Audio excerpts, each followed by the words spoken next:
Bienvenue dans cette nouvelle édition du Non-Stop Info. Au sommaire de l'actualité. Au Tchad, les militants du mouvement patriotique du salut se mobilisent autour de leur candidat, Idriss Déby Itno. Les partisans du président sortant espèrent une victoire dès le premier tour de la présidentielle le 10 avril. Au Soudan du Sud, la formation d'un gouvernement de l'Union peine à se concrétiser, un retard qui inquiète la commission conjointe de surveillance et d'évaluation sur le processus de paix.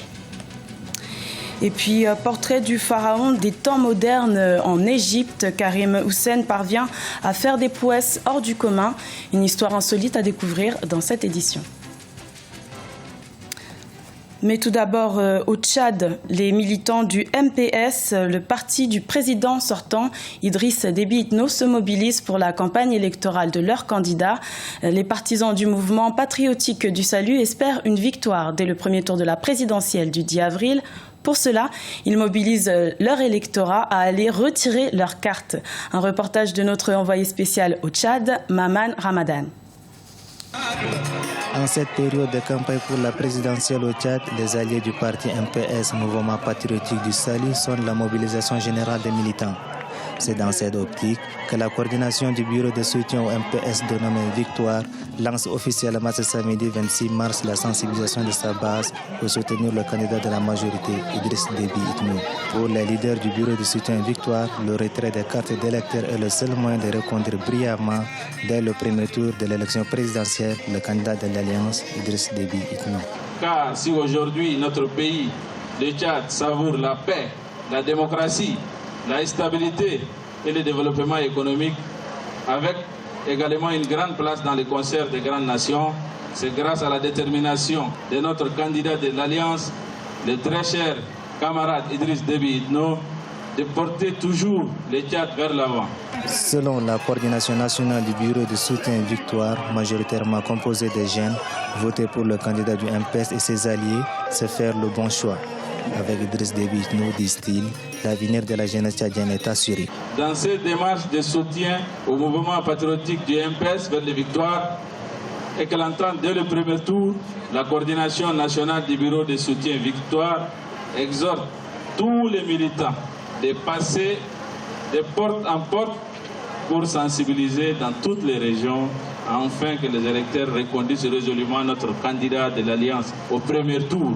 Les jeunes de la coordination Victoire, bureau de soutien au parti MPS, ont promis d'assurer la victoire au candidat de l'Alliance au pouvoir, Idriss Déby Itno, le 10 avril.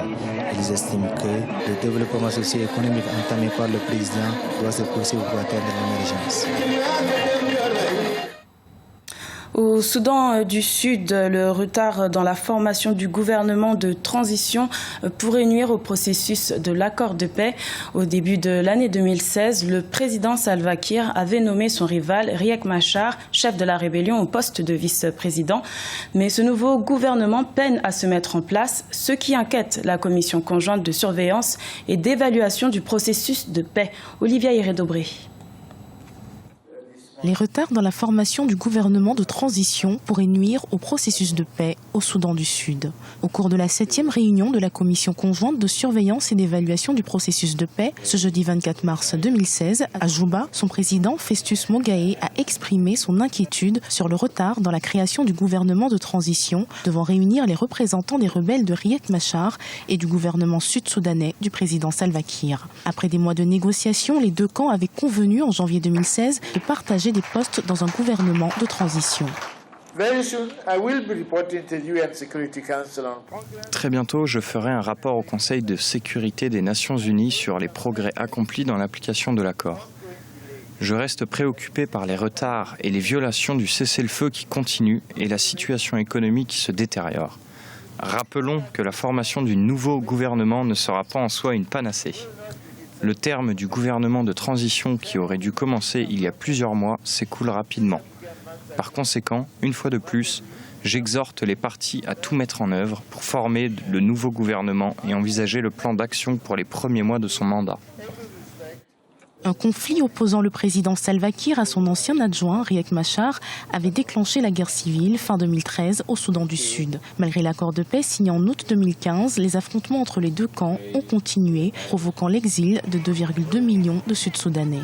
En février 2016, le président Salva Kiir nomme le chef rebelle Riek Machar à son ancien poste de vice-président pour tenter de mettre fin à la guerre civile au sein de la nation la plus jeune du monde.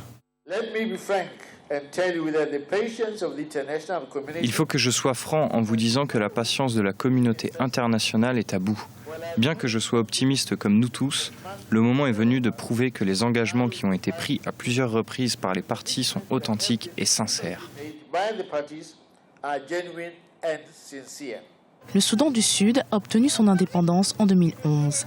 La guerre a fragilisé l'économie du pays, réduisant la production de pétrole qui finance la plupart des dépenses publiques.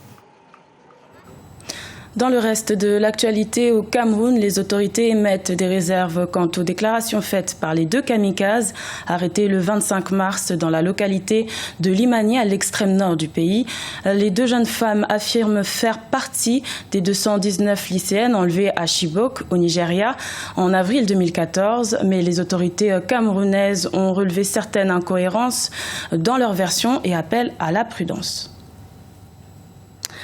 Lutter contre la corruption était l'une de ses promesses de campagne au Nigeria. Le président Muhammadu Buhari, élu en 2015, continue sa vaste campagne anticorruption après l'inculpation de 300 sociétés et individus accusés d'avoir détourné de l'argent. Une politique qui commence à porter ses fruits. Zahra Mohamed Moutiou. La guerre menée par le président nigérian Muhammadu Buhari est-elle sur le point d'apporter ses fruits? 200 millions de dollars détournés par d'anciens ministres et cachés à Dubaï sont désormais restitués à l'État nigérian. Une opération qui résulte de l'accord d'assistance mutuelle dans la lutte contre les actes criminels signé en janvier 2016 avec les Émirats arabes unis. Accord qui prévoit notamment le rapatriement de fonds détournés. Des Nigérians corrompus ont caché une quantité incroyable d'argent à Dubaï. Plus de 200 milliards de dollars sont cachés à Dubaï. Ce sont des sommes volées au cours de ces 20 dernières années. Je ne parle pas des successions et des obligations et autres titres achetés avec de l'argent volé. Mais Buhari va récupérer tous ses fonds et actifs avec l'aide des Émirats arabes unis. 7 gouverneurs et 6 anciens ministres seraient impliqués dans cette affaire. Au Nigeria, les scandales de corruption éclatent les uns après les autres. Le fléau devenu endémique pèse très lourdement sur l'économie nationale, déjà durement fragilisée par la chute des prix du pétrole. Nous souffrons, donc je pense que la récupération de ces fonds pourrait augmenter le PIB du pays, alors nous en avons vraiment besoin. Comme vous pouvez le voir, les choses sont vraiment difficiles dans le pays, donc cela va nous aider dans une certaine mesure, à condition qu'ils ne soient pas détournés par ceux qui le recevront, sous prétexte que ce sont eux qui ont permis de recouvrer cette somme, donc qu'ils doivent en prendre 10%. 150 milliards de dollars dérobés à l'État nigérian seraient toujours cachés dans des banques étrangères. Mais au Nigeria, avec un activisme affiché contre la corruption, la traque des crimes économiques semble avoir pris une dimension qui se veut sans concession.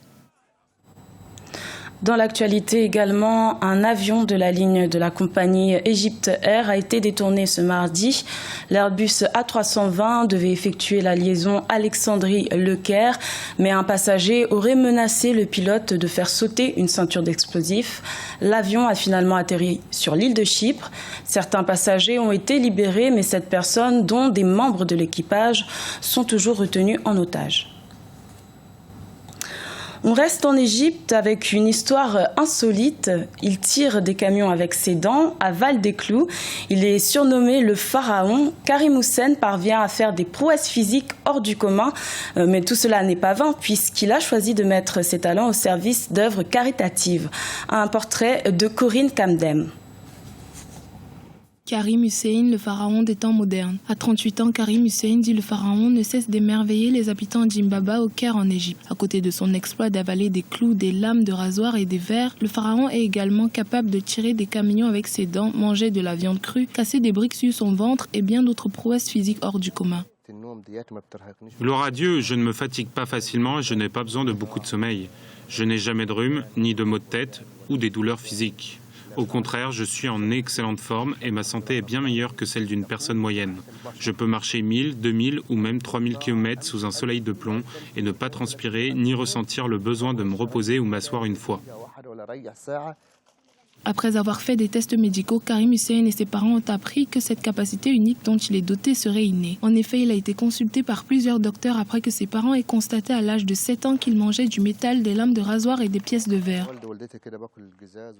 Quand mes parents ont remarqué que je mangeais du verre et des rasoirs et m'ont vu mâcher des clous de marteau, ils m'ont amené voir plusieurs docteurs et ont constaté que je peux digérer le verre et le métal comme n'importe quel aliment normal. Ils ont alors conduit plusieurs radiographies et des scanners et ont constaté qu'il y a des veines et des nerfs partout dans mon organisme que personne d'autre n'a. Je suis prêt pour n'importe quel test scientifique ou médicaux pour découvrir ce que j'ai. Hussein a transmis à ses fils ses capacités particulières. Ensemble, ils réalisent des prouesses hors normes, laissant leurs voisins et leurs parents stupéfaits. Ils souhaiteraient devenir célèbres et peut-être participer aux Jeux Olympiques afin de détenir un record du monde qui lui permettrait de faire un don à un orphelinat ou un centre anticancéreux pour les enfants. C'était le journal de la rédaction. Merci de l'avoir suivi. Retrouvez dans quelques instants une nouvelle édition de l'information sur Africa 24.